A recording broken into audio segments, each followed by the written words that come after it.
नमस्कार, आप देख रहे हैं दैनिक राष्ट्रहित का डिजिटल यूट्यूब मंच और मैं हूं आपके साथ आपका होस्ट, आपका दोस्त साद सिद्दीकी। पेश हैं देश और प्रदेश की खास खबरें।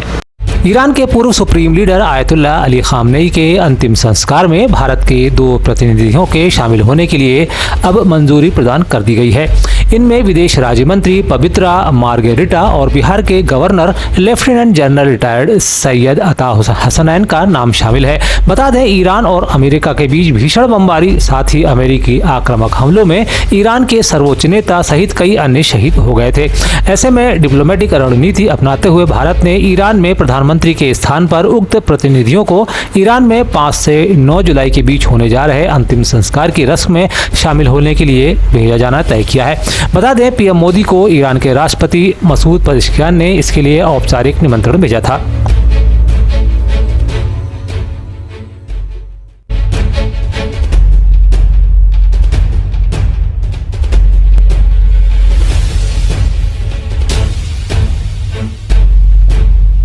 दो राज्यों के बीच करीब 32 वर्षों से चली आ रही जल संधि को लेकर विवाद को अब सुलझा लिया गया है। यह ऐतिहासिक समझौता हरियाणा और राजस्थान के बीच किया गया, जब 1994 के यमुना जल समझौतों को लागू करने को लेकर MOU पर हस्ताक्षर किए गए हैं। इस दौरान मीडिएटर की भूमिका अदा करते हुए केंद्रीय गृह मंत्री अमित शाह की मौजूदगी में हरियाणा और राजस्थान सरकारों ने इस समझौते पर हस्ताक्षर किए हैं।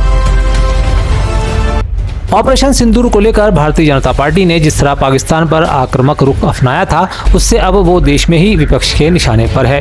उधर विपक्ष ने अपने सहयोगी दलों के साथ मिलकर संसद में दिए गए केंद्रीय रक्षा मंत्री राजनाथ सिंह को ही लपेटे में ले लिया है। विपक्ष का कहना है कि संसद में ऑपरेशन सिंदूर में हताहतों की संख्या पर रक्षा मंत्री का बयान न सिर्फ झूठा है, बल्कि ये संसद की अवमानना का मामला भी है। ऐसे में वह अब विशेषाधिकार प्रस्ताव लाने का मन बना रही है। इस दौरान उसने अपना जोरदार हमला भी जारी रखा है। इस दौरान AICC एक्स सर्विसमैन विभाग के चेयरमैन कर्नल रोहित चौधरी ने अपनी विभिन्न मांगों को लेकर रक्षा मंत्री पर न सिर्फ हमला बोला, बल्कि मांग भी की है कि रक्षा मंत्री पर शहीदों के अपमान और साथ ही संसद में झूठ बोलने को लेकर क्यों ना अवमानना का मामला दर्ज किया जाना चाहिए।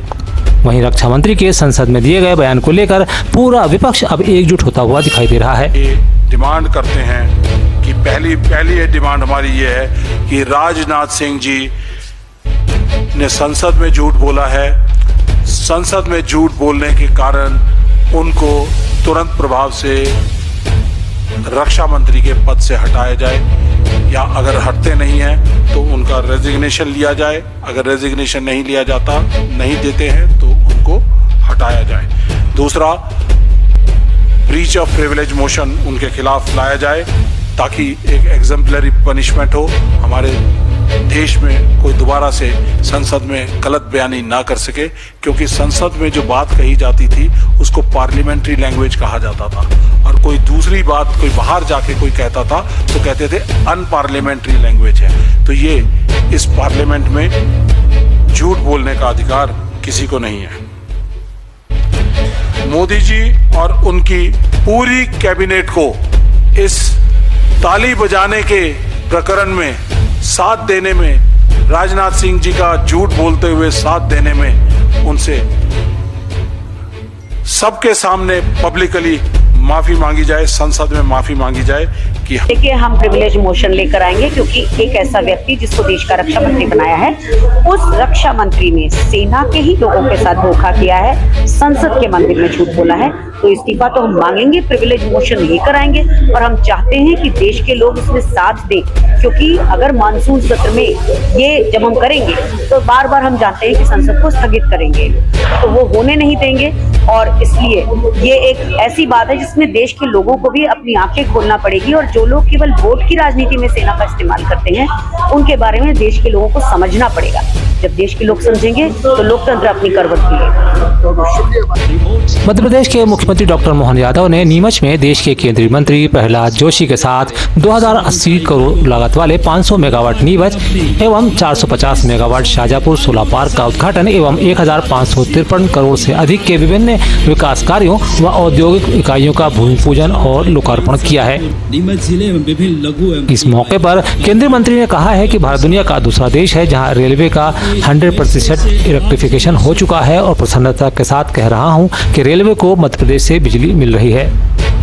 नवीकरणीय ऊर्जा से, सोलर ऊर्जा से, विंड ऊर्जा से इस देश में बिजली का उत्पादन होना चाहिए।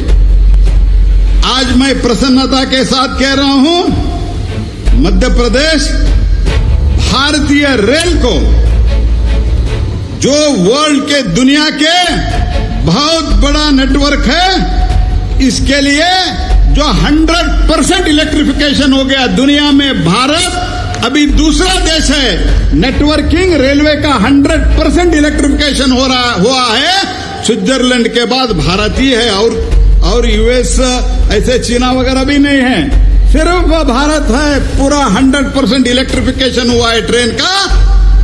उसके लिए आप लोग इलेक्ट्रिसिटी सप्लाई कर रहे हैं, ये भी एक बहुत गर्व की बात है। मध्य प्रदेश में उज्जैन भूमि विवाद को लेकर अब तक मध्य प्रदेश के मुख्यमंत्री की ओर से कोई सफाई नहीं आई।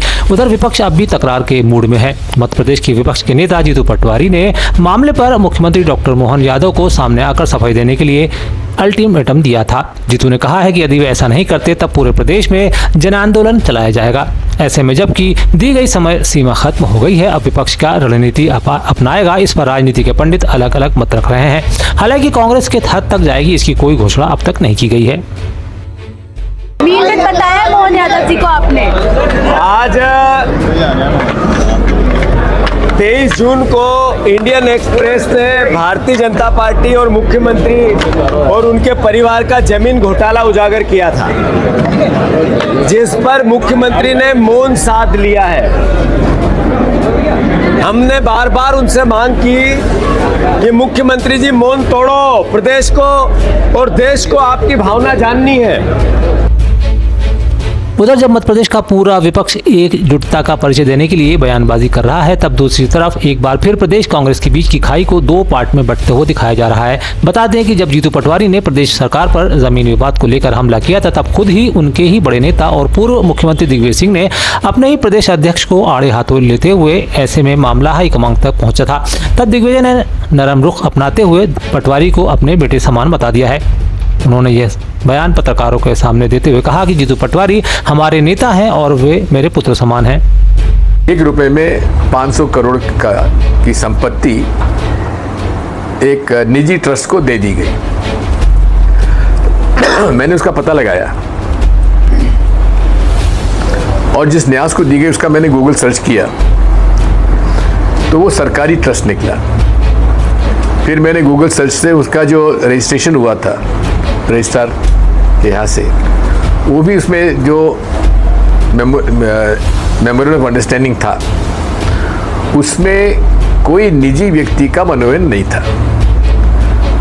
जो पदेन मुख्यमंत्री हैं वही उसके अध्यक्ष होंगे और पदेन संस्कृति विभाग के मंत्री उसके उपाध्यक्ष होंगे और उसका सेक्रेटरी भी होगा, वो सरकारी कर्मचारी होगा।